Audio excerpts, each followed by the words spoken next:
Guys, welcome to back to my channel. আমি সুচিত্রা। তো বন্ধুরা সবাই কেমন আছে? আশা করি ভালো আছে। আমিও ভালো আছি। তো আমার কাজ করতে হবে, কাজ করছি। তো এতক্ষণ বসে বসে ঢং করে এবার কাজ করতে লাগলাম। তো তারপর জলের বালতি নিয়ে চলে এসেছি পোছা লাগাবো বলে। ঘরটা পোছা লাগিয়ে নিই। তো সকালে ওঠার সময় ঘরে ঝাড়ু দিয়ে দিয়েছি। তো আমি ঘরটা পোছা লাগাচ্ছি। ফটাফট দেখে নাও বন্ধুরা, দেখতে থাকো।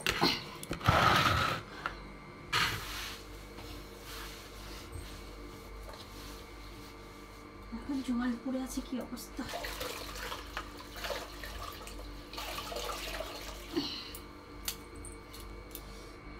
কত বাসন নামানো আছে, বাসন দেবো। সার করে দিয়েছি, দেখো সার করে দিয়েছি, সার কোপায় দেবো, বাসন দেবো। তো এখন আমি বাইরে কাজ সারছি বন্ধুরা। তো বাইরের কাজ আমি ভিডিও করতে পারছি না, তো এগুলো করে নিই, তারপরে ফিরে আসছি আবার। তো বন্ধুরা দেখো, এখানে খাটো বাবার মূর্তি নিয়ে সব খাটো দাম যাচ্ছে। তো এখন আমি তখন রাখতে দিলাম, ভিডিও করলাম। ভিডিওটা একটু নিয়ে আসলাম।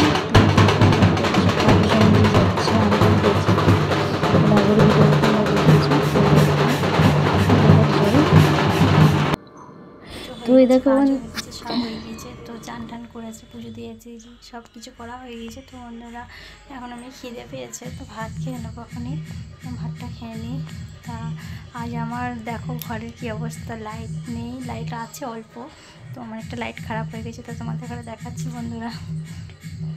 তো বন্ধুরা দেখো, আমি এখানে ভেন্ডি ভেজেছি আর মাংসের ঝোল করব, কেননা আমার বর রাতেবেলায় মাংস নিয়ে এসছে। তো মাংস রান্না করব। তো দেখো বন্ধুরা, আমার সব কাটাকুটো হয়ে গেছে। তো মাংসের ঝোল, তো রাত্রেবেলায় আমরা মাংসের ঝোল দিয়ে ভাত খাবো।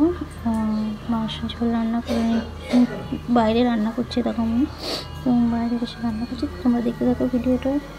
তো আজকে এই অবধি, আর ভিডিও আমি আর কিছু করবো না। তো রান্না টান্না করে নিচ্ছি। দেখো রান্না হয়ে গেল প্রায়। তো দেখে নাও তরকারিটা আমার মাংসের ঝোল।